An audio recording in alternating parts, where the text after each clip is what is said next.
2 दिवसांपूर्वी मुसळधार पावसानं जळगावच्या अमळनेर इथं पूर परिस्थिती ओढावलेली होती आणि यामुळे अनेक कुटुंब पाण्यामध्ये अडकलेली होती।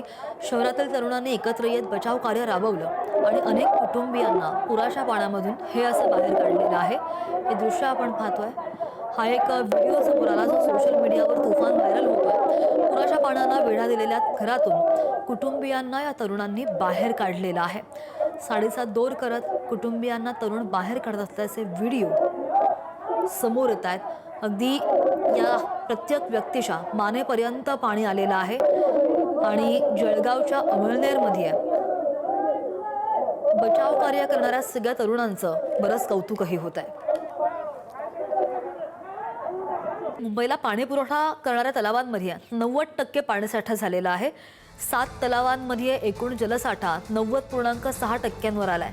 जी तलावं 3 महिन्यांपूर्वी पूर्ण कोरडी ठाक होती, पाणी टंचाईचं संकट ओढावणार होतं, ही तलावं 7 तलावांमधील एकूण जलसाठा 90.6% आलाय। पाणीसाठा वाढूनही मुंबईमध्ये पाणी कपात अजूनही कायम आहे। एकूण जलसाठा 13.3 लाख दशलक्ष लिटर इतका जमा झालाय। मोडक सागर, विहार आणि तुळशी तलाव 100% भरल्याची माहिती। पाणी कपात तातडीनं रद्द होण्याची शक्यता कमीच आहे।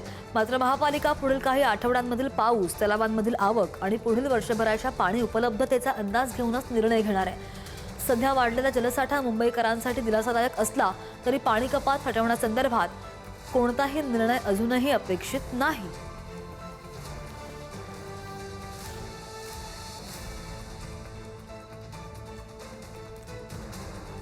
नवी मुंबईमध्ये मोरबे धरणामधील पाणीसाठा सातत्यानं वाढताय आणि रविवारी सकाळपर्यंत हे धरण 80.30% भरलंय।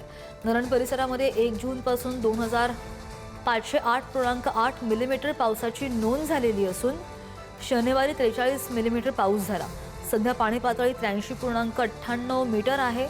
आणखी पाऊस झाल्यास धरण पूर्ण क्षमतेनं भरण्याची शक्यता वर्तवली जाते। त्यामुळे नवी मुंबईच्या पाणी पुरवठ्याची चिंता सुद्धा दूर झाली आहे।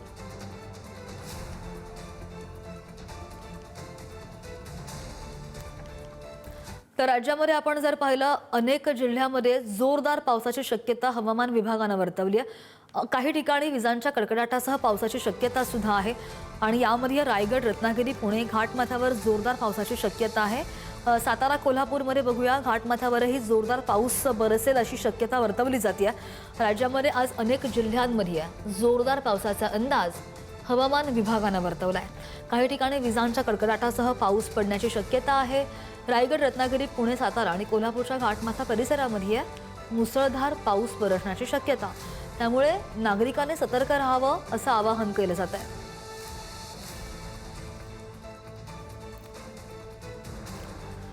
मुरबाड तालुक्यामध्ये बघूया, रात्रभर जो मुसळधार पाऊस झाला आणि ढगफुटी सदृश्य पाऊस झाला, जनजीवन बरंच विस्कळीत झालंय। दृश्य पाहून आपल्याला अंदाज येईल, मुरबाड शहर आहे आणि या शहरातल्या रॉयल हॉस्पिटल जवळचा हा परिसर। या महामार्गावर मोठ्या प्रमाणावर पाणी साचलंय। या मार्गाला अक्षरशः नदीचं स्वरूप प्राप्त झालेलं आहे। महामार्गावर साचलेल्या पुराच्या पाण्यामध्ये अनेक छोट्या कार अडकलेल्या असून वाहन चालकांना मोठ्या अडचणींचा सामना करावा लागतोय। पावसामुळे शाळकरी मुलांचं सुद्धा मोठं नुकसान झालेलं आहे, हाल होत आहेत।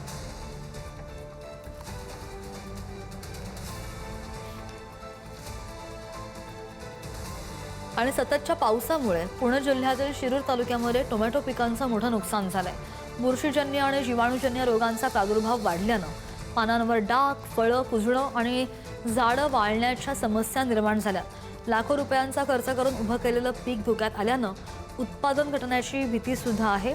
टोमॅटो उत्पादक शेतकऱ्यांसमोर मोठं आर्थिक संकट उभं ठाकलंय।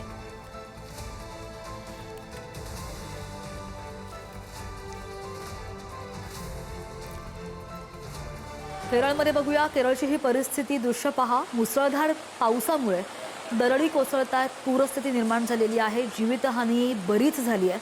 आतापर्यंत 8 जणांचा मृत्यू झालेला आहे। 8 जण बेपत्ता असल्याचं कळतंय, तर 13 जण जखमी झाल्याची माहिती आहे।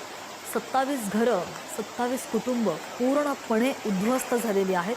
196 घरांचं नुकसान झालेलं असून 5792 नागरिकांना 209 मदत शिबिरांमध्ये हलवलं गेलं आहे। राहुल गांधी आणि प्रियंका गांधींनी शोक व्यक्त करत मदत कार्याला गती मिळावी असं आवाहन केलं।